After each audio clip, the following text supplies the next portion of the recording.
Well, sexual assault charges against a high school tennis coach are the latest in a long line of cases where coaches have been accused of having sex with young girls. Yesterday, we told you about the charges against Daniel Hubbard Wilson, coach at the all-girls visitation school in Mendota Heights. Police say that Hubbard Wilson began a sexual relationship with a girl when she was just 15 years old. And just last week, we told you about another high school coach, Casey Chin, who's accused of luring two 13-year-old girls on social media and then having sex with one of them. And these cases raise so many concerns for parents and kids. Esme Murphy has been looking into what parents should know. Well, Amelia and Frank, we can tell you that these two cases in the last 2 weeks mark two different ways young teens can be threatened. Daniel Hubbard Wilson knew his victim and her family well. He was her high school coach. Casey Chin was a stranger who approached two teens he did not know on social media. Court documents say Daniel Hubbard Wilson's relationship with the 15-year-old progressed from watching a movie at his home and cuddling to over time having sexual intercourse. Adult says that to you, it's not okay. Never is.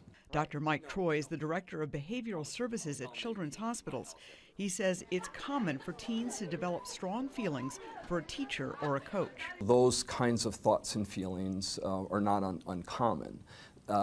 Again, those aren't the problem. It's the adults that were taking advantage of those normal kinds of feelings that an adolescent has. Dr. Troy says it's the responsibility of the adult to make sure no boundaries are crossed. It's not the 13 or the 14 or the 15-year-old adolescent's job to manage those feelings and make sure that they're appropriately directed and expressed. Troy says the existence of the internet and social media gives potential predators constant access to a teen, attention many kids crave. It's in the nature of being an adolescent to think that you're pretty much different than every other adolescent.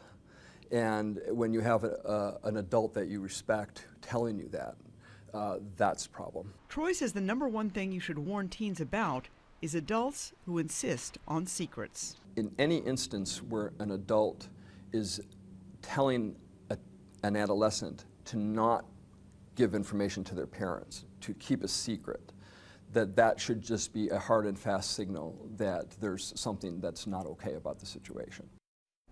Court documents say the visitation victim told 5 of her best friends about the relationship but expected them to keep the secret.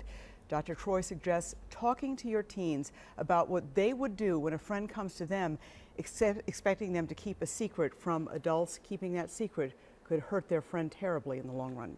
Now, both cases in the last 2 weeks involve coaches. Is there a reason that we've been seeing more cases with coaches? You know, I asked Dr. Troy about that, and he said one factor could be the increasing intensity with which young people do sports. More time, more intensity, more one-on-one coaching can lead to opportunities where kids could be taken advantage of. Okay, well, good advice that he gave, too. Absolutely. Thank you, Esme.